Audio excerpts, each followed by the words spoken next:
Shame is not merely an emotion. It can be so deeply and developmentally rooted, it becomes the basis from which you operate. Shame is sneaky and it lies. It hides in perfectionism, people pleasing, overfunctioning, and that tiny voice that tells you you are never enough. If you're tired of shame running the show, join me for a deep dive workshop where we learn what shame actually is, how it operates in the mind and body, and most importantly, how to loosen its grip and call it out for the liar that it is. This workshop is practical, empowering, and trauma-informed. Real tools to reclaim your worth and rewrite your self-talk. If you're ready to step into a healthier story, sign up at theedifygroup.com.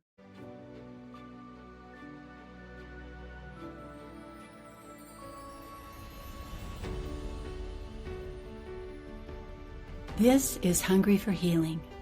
Real people, real pain, real peace. I'm Becky, by the way, Wengreen, a marriage and family therapist, sharing stories that nourish, edify, and heal, reminding us that even in heavy darkness, we can expect light to come. Hello and welcome to another episode of Hungry for Healing. Today I have with me Casey Owens. She is the owner and founder, creator of an organization called Tattle-Tail, which is specialized dog training. And I am going to let her tell you more about what she does. So Casey, tell us about what you do and the wonderful things that you do with these dogs. Yeah. Thank you for having me. Tattle-Tails was born out of getting diagnosed with type 1 diabetes. What Tattle-Tails does is we provide scent-based service dogs. I'm currently between 400 and 500 around the world, and primarily type 1 diabetes. But it all started with a dog by the name of Bravo, who, well, there were some other dogs involved too, but I had been a dog trainer and have been in all areas of the dog world. Field dogs, hunting dogs, dock jumping, competition obedience, competition rally. It has to do with a dog. I probably played with it because I prefer dogs. But I was diagnosed with type 1 diabetes. And at that point in time, there was nobody except for one company that I could find in California, and they wouldn't talk to anybody outside of the state of California. And I went, well, I'm a good dog trainer. We'll figure this out. Well, what I did was I tracked it. Back in those days, we didn't have CGMs. We had to do finger pricks, and you had to keep a log of everything you ate and a log of your numbers. And I created another column in my book, and it was BA, Bravo Alerted. I had another dog at the time by the name of Cheveo, and as Bravo got better and better at what he did, and I got better and better, I started hearing horror stories from parents who had small children with type 1 diabetes. And when they go into a doctor's office, well, anytime you have something like that, you get to be your own pancreas, or you get to be your child's pancreas. And I don't care how good you are, we can never replace a solid working body part. And so out of that, I started getting parents just desperate, and grandparents that was reaching out. Casey, how did you do this? And I started exploring it. And out of that came the company of Tattle-Tail Scent Dogs. And because I am a weirdo, money does not drive me. What drives me is a dog's love and devotion. And it was my swing back at this disease that kind of took a lot from my life, and I started this little company.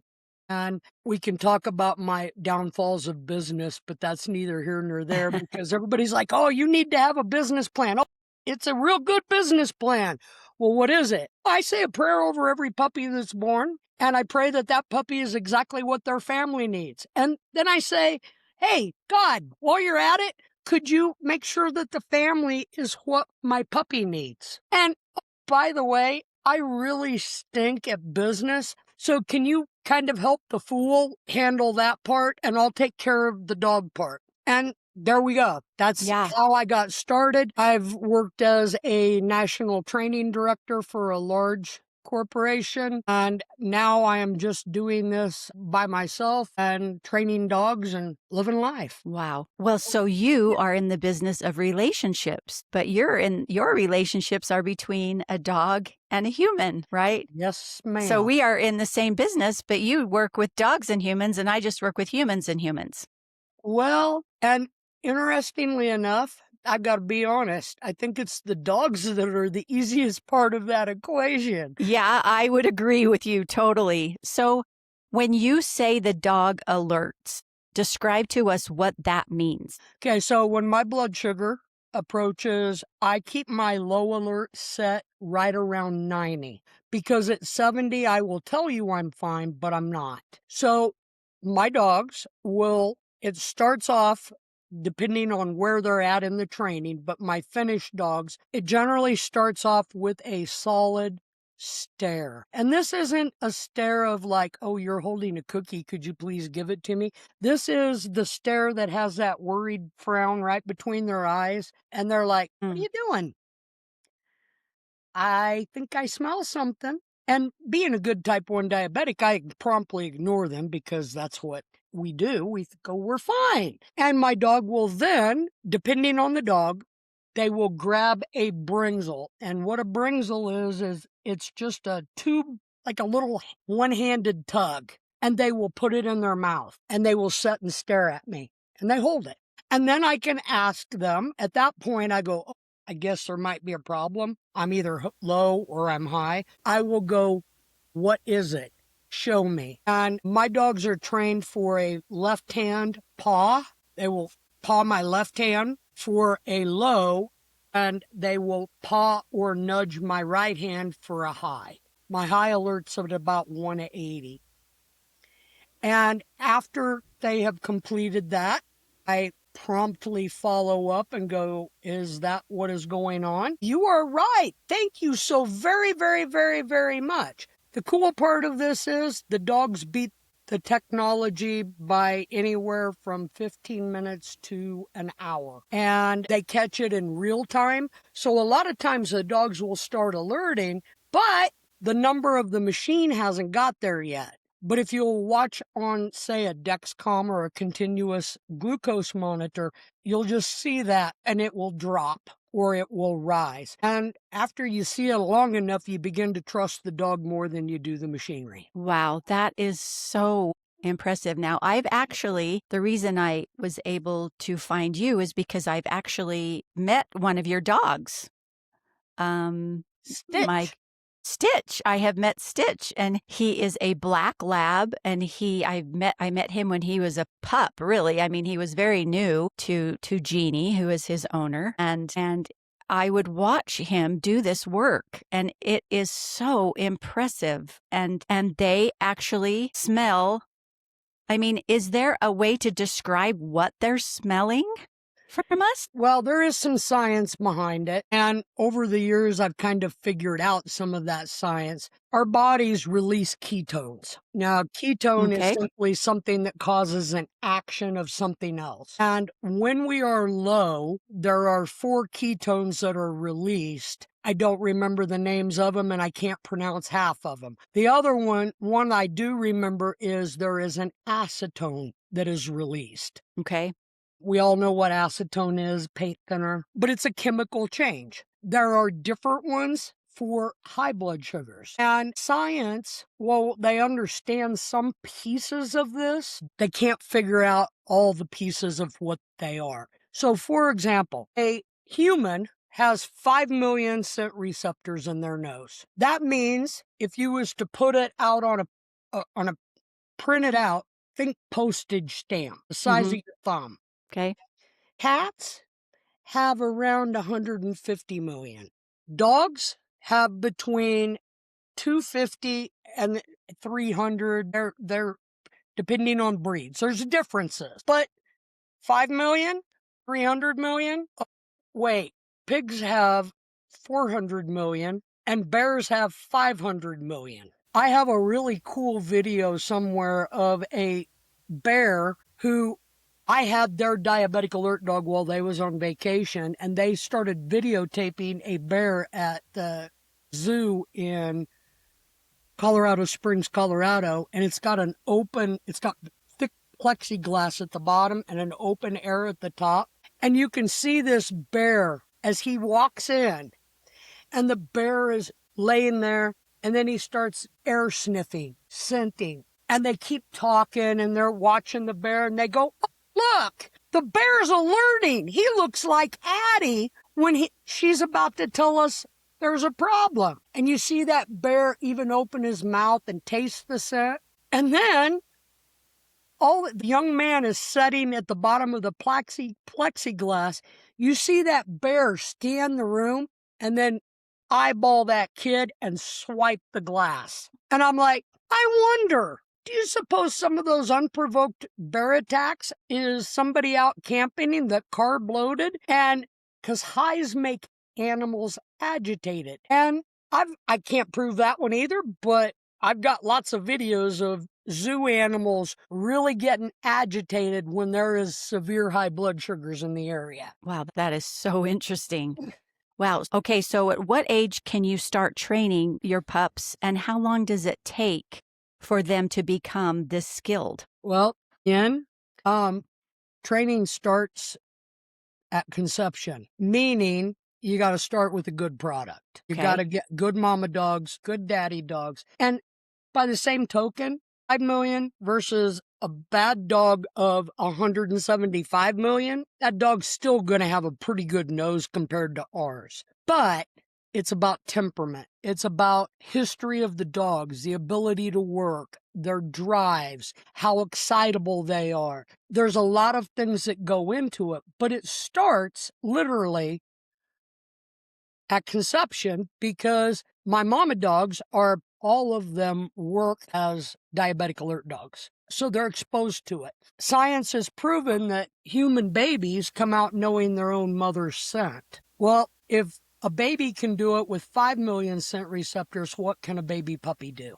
And I've worked off of that principle. So it starts literally the minute they're conceived, and then I put them through a whole process of things that I work on their socialization, I work on drive enhancing, I work on any weird temperament, stability, and so far, to date, every puppy that I have sent home on a scent-based service, if there has been a low, a high, a seizure, POTS episode, they have alerted within 24 hours of going home. Now, it's not perfect. It's a baby. That's a baby puppy. But that baby puppy's nose is amazing.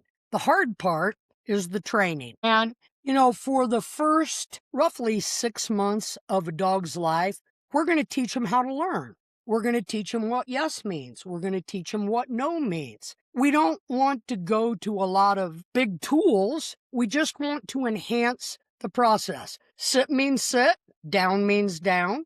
But a baby puppy who is growing, yesterday they walked underneath the end table, today they go under it and they bonk their head. So their bodies, we have to allow them to grow. And we keep working on foundational learning. Somewhere around 6 to 8 months, the rubber starts meeting the road, and we have to bring in more and more advanced obedience. And when you bring in advanced obedience, very often the alerting falls off a little bit. And then we go back and we revisit the alerting. And then it's a kind of a balance game for most of the dogs, as long as the families do their part, are pretty comfortable and reliable by about 1.5 years of age. They're very solid by 2. Training the dogs isn't the hard. Training people, because people use senses that dogs don't honor. A dog sees their world through the nose. Humans see their world through the eyes. And so it's a process of working with the owners to go, every one of them will go home and go, oh my gosh, I broke a KC dog. You didn't break my dog. You're just not reading it. Because humans get so busy and so focused on other things that they don't stay in the moment. And if they stay in the moment, they will see it. Pup is over there chewing up the extension cord, but it's not like a puppy that just walked over and did something because nobody's watching it. This is a pup that very intentionally is like, there is a smell in this room and it stinks and I'm frustrated. And there goes your furniture, your sprinkler system. And that's often where I get people watch. When they go into that really aggressive chewing, there's a problem. Now, some dogs will do that, but we don't know what they're picking up on. But we know, I mean, I can get a saliva sample, I can get a blood sample, I can get a urine sample, and I can work with that number, and I see that same behavior. We have to pat. Interesting. It really isn't all that different than what humans do when they're frustrated. They act out somehow. But you're saying it can be so related because they see the world through their nose. You have to look at maybe what Right. they're smelling. Well, and let's talk about the people part of that. The people part of that is a dog gets frustrated and chews. A human, I mean, our coping skills, we can just go down a list, Sure. right? But to deal with it, we have to learn stability and balance within ourselves. And as we begin to stabilize, we begin to see the world from a stable place rather than an unstable place. And all of a sudden, we are communicating without words. We're using what our eyes are telling us, what our hands are feeling, and we shut off the verbal part, and there's a whole nother world out there. And it's especially with animals. If we quit trying to micromanage them and allow them to learn how to make good choices, this is no different than raising kids. I mean, come on. They have to learn to make choices. But how many of us want to do it for them in honor of helping them? But true help is sometimes just be accountable. Mm. Hey, it is what it is. And we go on. And when we allow dogs to communicate, wow, do they start telling you all sorts of things. Yeah, if you know, like you know their language so well. I didn't grow up with dogs at all, and then I married a man who loves dogs, and we have two red heelers, which I love as well, and I've learned to be an animal lover. But you do have to have a language for them. You do have to understand them to really get along with them. And it sounds like this is such a gift, though, to be using the dog's strengths of smell to help us in But such a wait a minute. specialized way. Wait a minute. Yeah, the smell is one piece of it. But you just told me you have healers. What are healers really good at? Hurting. Bingo. So, right temperament, not all of them, because they can get pretty nippy. Think about autism. How could a healer border any of the healing class dogs, the herding dogs, right? How could those herding dogs be given a job that allows them to be the best version of who they are? If I'm going to do a scent dog, I'm going to use probably a lab, a golden would be my second choice. And after that, it's going to weed down, not because other dogs can't smell, but I want to use all the best traits of the breed possible. Well, wait a minute, Casey. Well, I've got a golden doodle. Bless you. Here's the thing. Do you know whether you're dealing with a golden tendency or a poodle tendency? Mm. Yeah, good point. Yeah. So breeding is key. You've already mentioned Eating that. is key, Breeding especially is for key. service dogs. And then your training, and then the other thing I loved that you said at the very beginning is that little prayer you say over these puppies is the matching up. How do you do that? How do you match up these dogs with these families? I get asked that a lot, Yeah, I bet. and I'm pretty good at it, but it starts by asking a lot of questions. And while I listen to the answers, I watch for the actions of the person to match their words or not. So, for example, if I get an application, I'm probably going to Facebook stalk you. I own that. I want to go see what kind of person are you? Are you somebody that complains about the injustices of Taco Bell gave me a burrito instead of a taco. I mean, come on. We all make mistakes, but that's rooted in the reading of people and accountability, integrity. Because if you're not 100%, and we all have hidden places, every one of us do, and the dog is going to show you exactly where they are if you go to this level with them. I won't change for you, honestly. You can go, Casey, don't do that. And I'm going to go, watch me, hold my beer, watch this. But when the dog goes, Mom, there's a problem, go away, leave me alone. Hey, if you look, I'm going to keep punching at you. And then I look into their eyes, I can do it for the dog when I would never do it for a human. And I think that speaks volumes to what people want to experience in our world is we want that kind of connection of where somebody knows exactly, what we're about, and they don't judge us, and they won't judge us. But if we lie to them, they will then begin, meaning we aren't honest about who we are with them. They will take full advantage and manipulate the situation because people go, oh, Casey, your dogs must love you. I'm going to be honest. I don't think my dogs love me. I think they have a deep affection for me, but the only reason they keep offering a behavior of alerting to me is because I pay very, very, very well. When you tell me my blood sugar's low, my blood sugar is high, there's a seizure coming, and I'm honest with them about that. It is annoying. I mean, as a type 1 diabetic, we're constantly up and down all day long. And every time I have to go, thank you for telling me. And I have to be present with them. Now, because I know I'm a little stubborn, no, I'm a lot stubborn, I own that. I need a pushy dog for myself. I need a dog that's going to call, for the lack of a better word, going to call BS.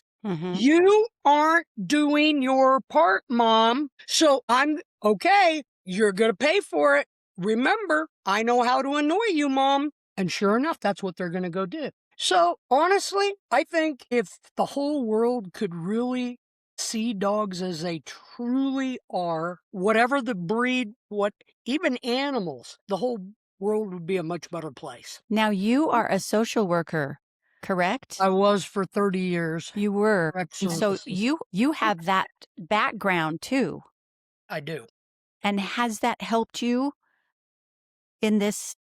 Absolutely. Because I can say, and this is bluntly honest, I can say exactly what I think and what I see with a dog without the risk of offending somebody and offending somebody's feelings. When in reality, I mean, if I could have just said yes and no, life would be so much easier for all of us. But we all have to have that person that can reach through all that garbage to get to the true yeses and nos. And you know as well as I do, that's a process. We're not born with it. And sometimes it's eroded very badly by choices, families, you name it. Yeah, but these dogs, they come in, and what I hear you saying, correct me if I'm wrong, is that they are trained to be relentless, and they are trusting you to follow through, and that is your job as the human. Yep, that's my job. Do I believe that animals have emotions? I do, to a point, but it's not the wide range. There's an old saying, there's an old caption that goes around, be like a dog, handle life like a dog. If you can't sniff it, eat it, roll in it, play with it, or whatever else with it, pee on it and walk away. Boy, there's some sound advice from a dog. We can't control that. So, hey, the dog just goes, but humans then come in and go, well, I can't do those things. I've got to do this and I've got to do that. And the dog's like, no, they're doing everything they can to help them find balance. But then what will eventually happen is the dog starts taking it on. And my dog is anxious. Oh, my dog is reactive. Oh, my dog. Every time I hear that, now, there are true situations of those things, but most of the time it's rooted in the environment that the dog is in. You know this as well as I do. The studies show you can identify those kids at a very early age that are living in those chaotic environments that are going to struggle, right? And we then give them a lot of words and our thinking gets all messed up and we're not getting the role models. It's no different with a dog. So if we want that kind of a dog, guess what? We got to be really willing to take a hard look at ourselves because I don't want to make my dog sick. Casey, are your dogs service dog? Yes, they are, but they also run hunt test, competition obedience, dock jumping. I mean, we go do a lot of things. It's not just a service dog, but their number one job is tell me about my blood sugar. The Mm. rest of the stuff we just go do for fun. Well, what else? I heard you mention POTS Pots. and seizures too. So, what else can they alert on? Boy, they can do seizures, TBIs, believe it or not. There's a chemical, traumatic brain injuries. There's Wow. often a chemical piece that goes with that. Migraines in some cases. They can alert to peanuts, gluten, Addison's, which is cortisol, heart, arrhythmia, blood pressure. They will help with like Down syndrome, a lot of intellectual disabilities, a lot of autism spectrum disorders. I mean, the list, what they can smell. Now, I'm just going off of the smell. PTSD, there is a scent component. It's Wow. rooted in the cortisol. Anxiety also has a chemical component. You know that. That's why we get meds, right? Panic disorders, depression, bipolar, schizophrenia. They can do deaf dogs, fainting. I can't remember the condition. They can help with chronic pain and a lot of autoimmune. And there's a lot of things that dogs are being trained to do. Personally, I believe there's a scent component. We just haven't unlocked all those pieces yet. But just because the human body is nothing more than an endocrine system, a signaling of hormones and this and that. And the dog's ability to smell those minute changes is astronomical. And the problem is sometimes they're smelling stuff that science hasn't yet identified. So fascinating. So fascinating. What do you think it is about, besides just their skill of smell? What do you think it is about animals that is so soothing to us as humans? Well, I think there's a lot of things. And I think it's rooted in the imbalance of our world. In that, animals, there's no judgment, there's just a presence. I mean, for people that hunt, when you go into an environment where the animals have not seen humans, they're just like, oh, you're new, you're different, what are you?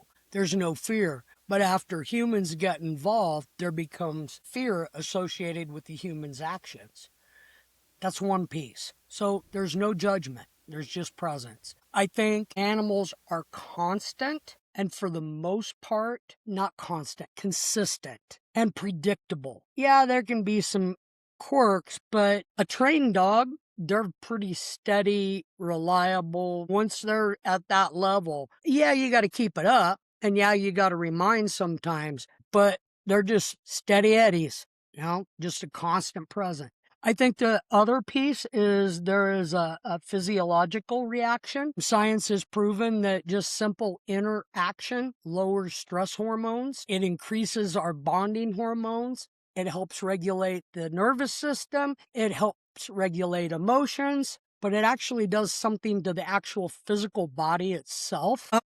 Grounding and stability. Having to get your butt up out of bed, even when you don't feel like it, to feed and care for a dog, it anchors us to the present. It can interrupt all sorts of trauma responses and actually bring them back to a area of safety. I once helped a lady train a dog for schizophrenia, and the lack of the dog's reaction told the owner that there really wasn't anything there. Now, did you hear what I just said? Wasn't a trained response, but with schizophrenia, we get the hallucinations. Somebody's in my house. You send the dog in, and the dog says, "Hey, there ain't nobody here." And as it changes, it begins to change. Maybe I can trust the dog's senses when my own aren't working right. I think it restores independence. I mean, hugely. It gives a added purpose.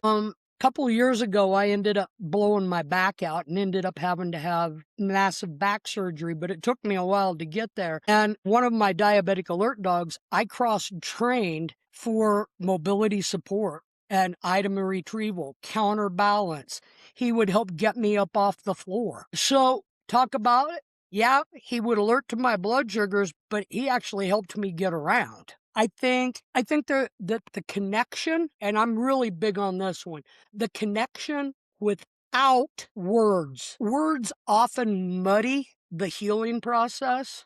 I mean, how many times have we been told I'm sorry, but they weren't really sorry, but they said they were sorry? So we build that distrust around that. But dogs can provide touch, they can provide presence, and they can provide connection and never say a word.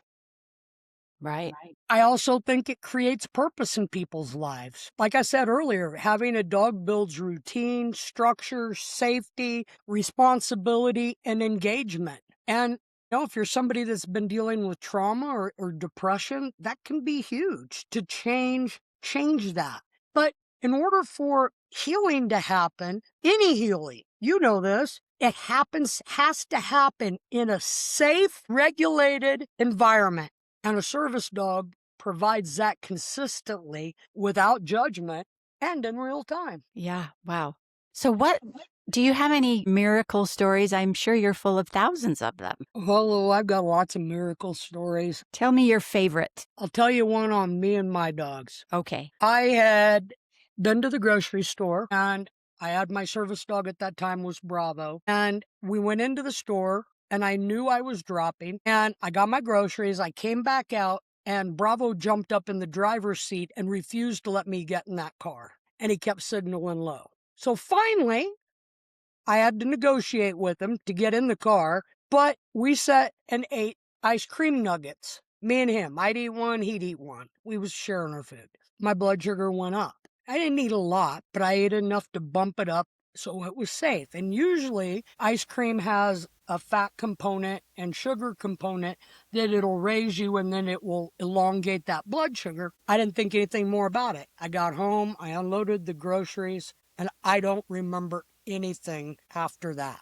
What I do have memory of is I was laying on my kitchen floor and right by my kitchen is a one butt kitchen, meaning it's about 3 feet wide. It's very small. And my refrigerator is here and I am literally laying at the base of that refrigerator that has orange juice and fruit and all sorts of stuff in it to treat a low. And I couldn't make my body do it. It would not work. Absolutely. I mean, it was like it just wouldn't work. And I remember thinking, that's it. I'm done. Because I can't do anything about this. And my service dog at the time, Bravo, I had my backpack that has my glucose tabs in it. And he drug that backpack over towards me. And then he's trying to get me to do, and I can't, my body is not working. It was that low. Finally, he grabs that glucose bottle and he bites down on it with some serious force and it pops the cap off of it. And glucose tabs go all over the floor. I was able to get rolled over to lick them stupid glucose tablets off the floor. That dog got a piece of steak after my brain finally came back. Because I live alone. I don't have any, it's me and my dogs. Miracle story? If it wasn't for that dog, I wouldn't be here. He saved your life. That's only one of thousands of stories that I can tell. Dogs, no lie. Every animal can pick up on this. It's just dogs want to tell us about it. They want to interact with us. And that's what makes dogs so special. And every dog has a purpose, but we have to understand their language, and each one of them are slightly different.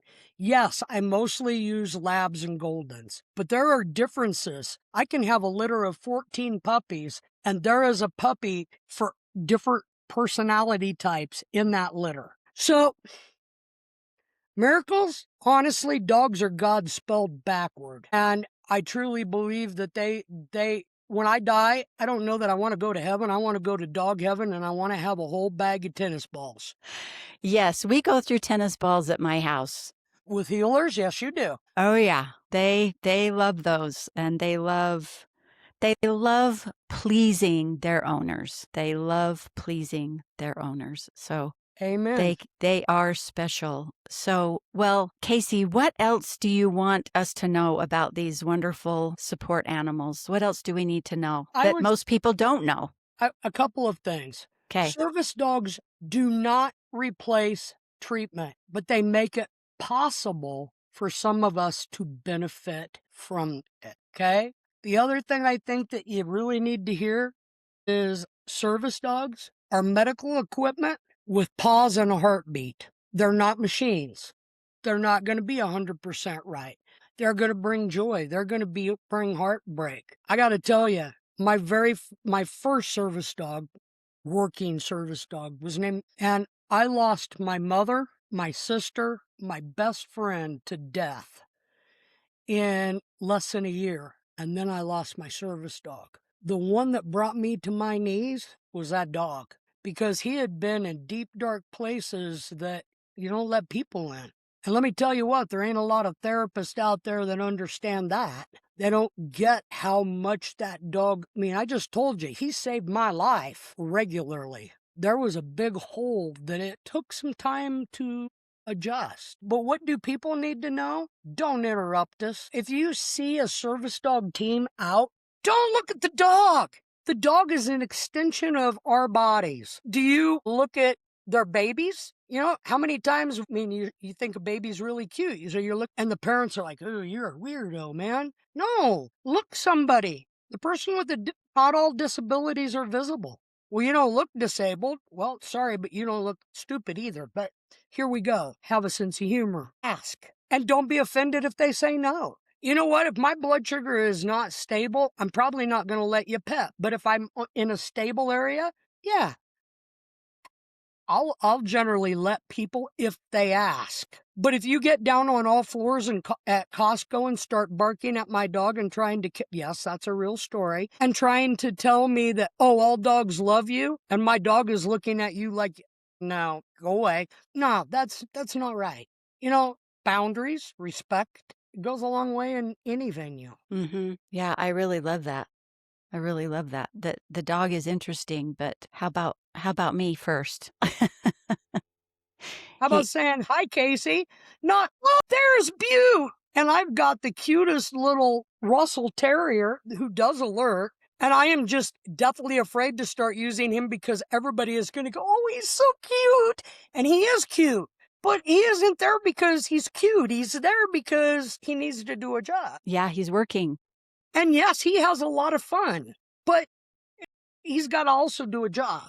So I think having people be respectful of that, I think understanding the differences between true service dogs, which is one, is that a business can ask two questions. Is that a service dog? And what duties, what tasks have that dog been trained to perform?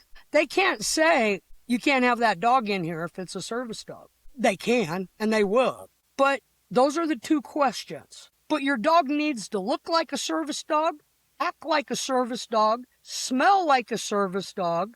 And if it acts up, and guess what? They're like kids. Every once in a while, they do throw a temper tantrum and go, no. Well, you're going to have to beat me to the door to try to kick me out if my dog's acting the fool. But that doesn't mean they're not a real service dog. It just means we need to go back and revisit some training.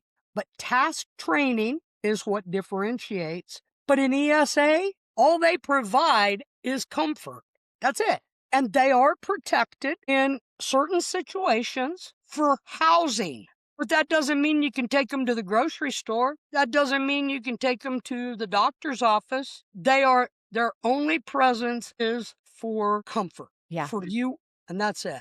Therapy dog. Their job is external. Their job is to go out and make others in the world feel good. That's why they go to hospitals and prisons and schools and whatever. All three of them are very valid jobs, but don't misrepresent one as the other. Dogs do not have the right to go everywhere. ESAs do not, but service dogs, they do. When I first started with service dogs, flying was a piece of cake. Because a bunch of people have eroded that, it's become very hard and more so. There are two service animals, dogs, and in some cases, miniature horses. That's it, really. Miniature horses are often used, but they have to be house trained. They have to, it's a big deal. And remember when we was talking about how long it takes to turn a dog into a service dog? Yes. That's a lot of time, a lot of money, a lot of blood, sweat, and tears to have somebody that is running around with a fake service dog blow it. I was on a flight from Orlando back to Utah, and my dog is a service dog, was laying quietly underneath the seat in front of me, and all of a sudden I looked down, and here is a little bitty something, I don't know what it was, that had crawled underneath a whole bunch of seats and is in my dog's face. Boy, my dogs they can handle that, because I train for that, because training the dog is easy, but we have to protect that. That's our job. And if we can't take care of our own business about that when we're in a good spot, we're eroding that they will do their job when we're in a bad spot. What do people need to expect too, as far as the training aspect? Dogs, they take work, they take maintenance, they take a lot. You're right. Do you have an interview process or some sort of a written assessment application? Yes, for my dogs, absolutely. I do an application process, then we do an interview process, and then and one of the key things, I have people that call me all the time. I need a service dog tomorrow. You're not even going to make my list. You want to know why? Because it takes time. It takes time to get the right dog for the right person. And if you are not patient, you already just told me you don't value the dog for bringing depth, comfort, grounding, stability, all of the things that we talked about earlier. You don't value that. So therefore, you would erode the training very quickly. Is that judgmental on me? It is. I own it. But I work too hard to let somebody throw away a dog with that much potential. Mm-hmm. And I've got to tell you, just like with people, we cannot care more than they do. I can't care more for a person than they care for themselves. I can't care for a dog more than that their owners care for them, because otherwise I would be in a hoarding situation. Trust me. Yeah. I understand. Well, this has been delightful. Casey, thank you. And thank you for your work, because just like you, I have seen a dog as talented as this in action, and how valuable, crucial, life-saving they are to people, not only for their alerting, but just like you said, their presence, their love, their trust, their company. And I truly believe that people that want a service dog, they should have it. But they're going to have to, if they don't have big bucks to afford one, what do they have? They have their own hands. They have the ability to ask for help from others. And if they put in the blood, sweat, and tears, and they've got a good product to start with, most of them will come on through. I mean, you've got to build the relationship with dogs and people on trust, courage, and hope. Both need the same things, and truth and integrity. And it's not that you're going to be perfect. You just go, yeah, I messed that one up. Let's try again. Honor effort. Yeah, love it. Thank you for having me. Thank you, Casey.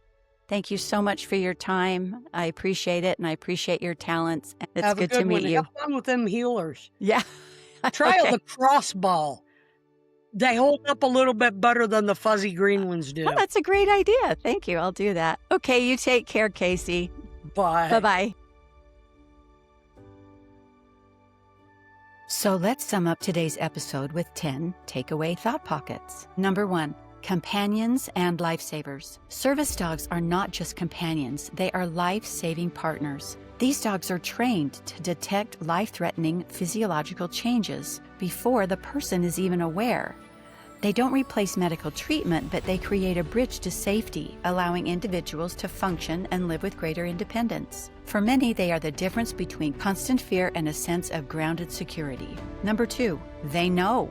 A trained service dog doesn't guess, they know. With up to 3 million scent receptors, dogs detect subtle chemical shifts in the body, like changes in blood sugar, cortisol, or other biomarkers, often 15 minutes to an hour before technology can catch it. While machines rely on data points, dogs respond in real time to the body's internal signals, creating a level of trust that is both instinctive and earned through consistent accuracy. Number 3, extraordinary intent. Behind every extraordinary service dog is an extraordinary intention. Casey taught us that these dogs are not merely good dogs. They are intentionally bred, carefully selected, and extensively trained. From the temperament of the parents to early exposure and structured learning, every step matters. The process isn't just about teaching commands, it's about developing stability, focus, resilience, and the ability to perform under pressure in real-world distractions and environments. Number 4,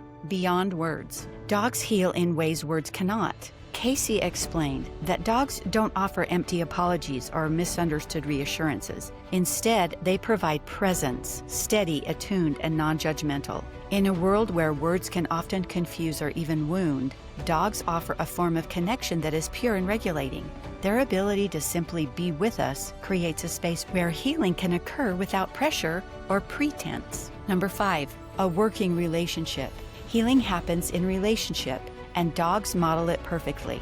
A service dog partnership thrives on trust, consistency, and responsiveness. The dog does its part by alerting, guiding, and supporting, but the human must respond, acknowledge, and engage. This mutual exchange mirrors healthy human relationships. Healing requires participation, accountability, and a willingness to stay connected even when it's inconvenient. Number 6, the mirroring effect. Dogs don't just respond to us, they reflect us. Casey talked to us about when a dog becomes anxious, reactive, or dysregulated. It can be a reflection of the environment or the emotional state around them. Just like humans, they are impacted by instability, inconsistency, and stress. This creates an opportunity not for blame, but for awareness. The dog is communicating something. Will you listen? The dog becomes a mirror, gently exposing where greater balance and regulation are needed.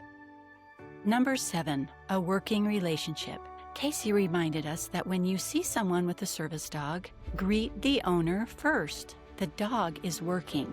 The dog needs to be focused. So greet the owner, say hello, interact with the human, not the dog first. You need to get permission to pet the dog or to interact with the animal. So let the dog do their work. Ask questions, be respectful, but understand that the dog has a job and the dog is working. Casey also pointed out that there are rules and regulations surrounding the ownership of service dogs or any other animal. Be sure that if you undertake the large responsibility of owning a service dog, you're ready and equipped to take on the responsibilities that come with it. The maintenance, the continued training, and the health of that very specialized animal.